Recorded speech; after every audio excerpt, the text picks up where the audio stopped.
Hi. Hello, Mommy Clinic. Good afternoon.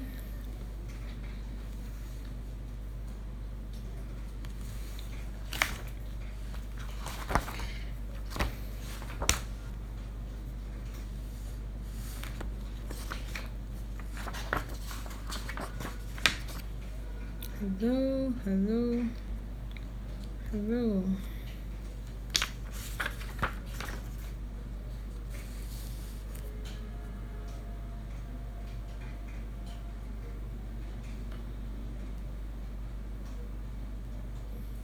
Hi.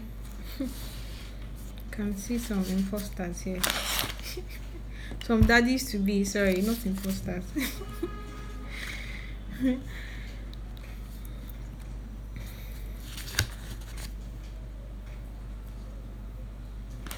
Hi everyone. Okay, so today we are doing a live chat on our newborn mom and newborn check sheet. So it's well, this is what it looks like. I'll show you one from, we put up one in our stories, and it's something that you can download from the link in our bio. So it's actually and you can download it, you can print it. So it's a guide to help new moms, especially first time moms, because the few days after you've just had your baby is a time when usually you'd have gone for your antenatal and prepared and everything, but sometimes it can be a bit challenging with all the changes going on in your body, and then also people around you trying to help and all that. It's also a source of friction for some moms. I've seen a few comments on pages like Mom Confessions, people struggling with, finding out how much, knowing exactly how much the baby is supposed to be getting, or some people say, oh, the baby's not getting enough food and all that. There are just some very simple ways of being sure that everything is going on within normal limits, everything is going on fine. Knowing if the baby is getting enough food, knowing if the baby is getting enough fluids and all that. This is a screenshot of what it looks like. This is the first page, and then that's the second page. Like I said, you can download it through the link in our bio. You can download it through the link in our bio. So this is a video recording of what it looks like and all that. So I'm just going to go through it step by step, and if you have any questions, please send them through. I'll note them down and I'll answer them at the end of the chat. Okay, so let's just go back. Yeah, all right. So this newborn check sheet, it has several columns. Yeah, it has like 1 2 3 4 5 6 7 8, about 8 columns. And it's something you can share with your the midwife or the doctor who's attending to you, and it's also something that you can just have with you, and it's supposed to sort of give you a guide for the first 4 days. This is the time when you ordinarily would be, first 24 hours when you ordinarily would be in the hospital. So we're looking at the first page here, and the first column has like date and time. We want you to fill the date and the time, and then the time when you started feeding, and then you enter in how long you breastfed for.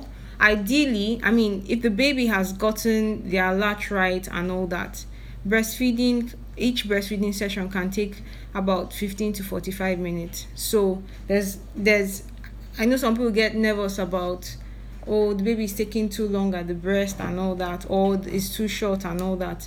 There's a range, and it depends on how strong the baby's suck is and all that. And also, if you have a baby that's very that's sleepy and all that, obviously you're not going to get milk. The baby is not going to be sucking as fast as So you are taking note of how long you breastfed for. You're entering that along that line. Then does the baby swallow? So you're going to answer either yes or no. That's Y or N, or you don't know. That's where the question mark is. So, and if you're not sure, you should ask a nurse or a midwife for assistance. Now, how do you know if the baby is swallowing? When the baby is swallowing, the lower lobe of the ear actually moves up and down. Yeah, so a baby may be sucking but not necessarily swallowing, and that's a sign. If the baby is not swallowing, that's not a good sign. Maybe the baby has some trouble in some muscles, or has some deformity, or maybe actually the baby is not even able to draw out milk from your nipple, and sorry, from your breast, not your nipple, from your breast. So the baby is not feeding effectively, so you want to take note of that. Yeah, and the reason why you're writing it down is because you might not remember. If somebody asks you, sat down and asked you, okay, so today how do you do? So if you're writing it down this way, you have an objective view. You can fill it out, and at the end of the day you can look at it, or someone else can look at it as your health provider, and then if you're on the right track. And then the next column says, do you feel nipple or areola pain? And there's some people that have sensitive nipples, and that's fine, that's normal. But when you're breastfeeding effectively, when the latch is right, and the latch is the way the baby engages with your breast, the baby is not supposed to clamp onto your nipple. The baby is supposed to clamp onto the darkened skin around your nipple, and that's where the milk collects when it comes from from within the breast before it's taken out into the nipple.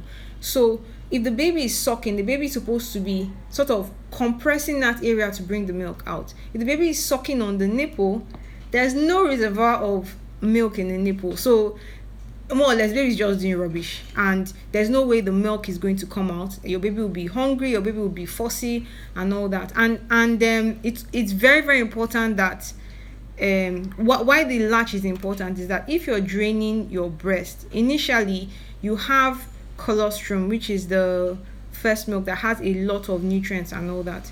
If you're draining your breast effectively in the first few days, it sends signals to the brain to continue producing more milk. So that means that your supply will also build up. Whereas if the breast is not being drained, obviously your breastfeeding will not be established, and then you start having issues with supply. So the first few days of life between the baby and mom are very, very important. So do you feel nipple or areola pain? And that's a bad sign. That's a sign that, look, this thing is not going well. Apart from pain, if at the end of each feed, your nipple should not look squashed. It should not look like the tip of a lipstick. How the pictures, the regular pictures we see of lipsticks, it shouldn't have that sort of shaved off look. It should look normal. So that's, do you feel nipple or areola pain? Things that can cause pain apart from a bad latch, things like thrush and infection, and sometimes there are some blood vessels around that area, and if they go into spasm, as if they sort of start twitching, it can also be very painful. So those are the things that can cause pain, and it's very good to take note of that, and then to let your practitioner know. So time spent on skin to skin with baby, and that's the next column after that. So skin to skin is more or less you bare chested with or without your bra, but better without your bra, baby only in baby's diaper, and baby's lying against your skin. It comforts the baby, because all this while baby has been in your tummy and has been in this warm sort of familiar environment. So by the time when you have your baby, and then you allow your baby to be placed, well, not allow, but you get your baby to be placed on your bare skin, and it helps the baby to be calm, helps baby feel safe, helps baby regulate the baby's body temperature, because at that time they haven't fully gotten that all sorted out. And it also helps to release the hormones that help with breast milk production, and that's oxytocin. So we want to note how long you've had skin to skin with baby. And it also helps with latching as well. Then the next column, you want to know about baby's urine. What's the color of the urine? How many wet diapers has the baby had? It's very important. So if the baby is doing well, is eating well, is getting enough breast milk. If you look at this, when we turn to the back of the page of the breastfeed of the check sheet, you can see where we have wet diapers, and that's the 1, 2, 3, 4, 5, 6. That's the 5th row. So in the first 24 hours, we're expecting 1 to 2 wet diapers. The second 24 hours, 2 to 3. The third 24 hours, 3 to 5. And the on the 4th day, 4 to 6 wet diapers. So we're expecting that maybe would have wet diapers up to 4 to 6 times, and that's within normal limits. So I'm going to show a picture of a lot of times. I remember as a first time mom, I think it was at antenatal class, they showed us how a lot of times people don't know when the diaper is full.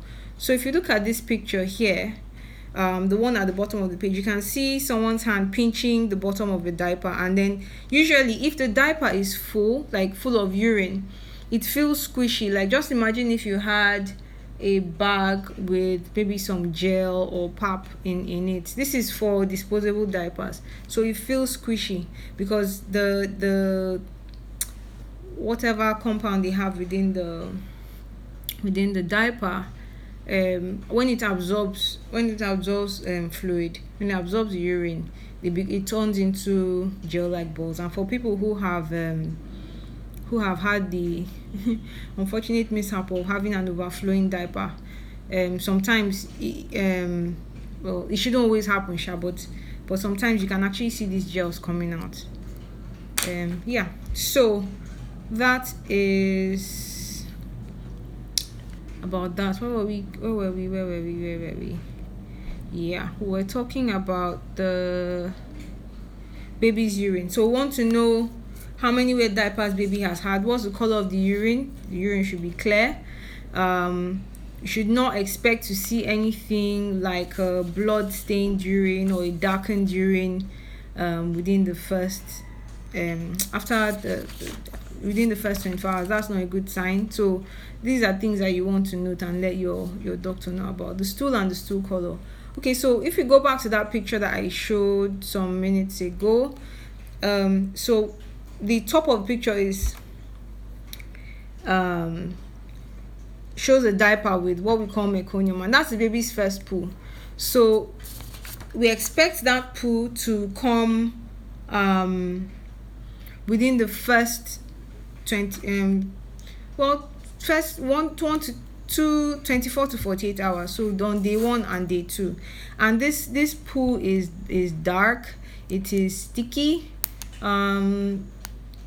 They say it's tar like. I like to liken it to like the raw dudoshu, the one that is not molded. That's how it comes. It's quite thick and pasty. So that is normal. And then so the picture above, you can see what meconium should look like. And then by the second day, you may still have that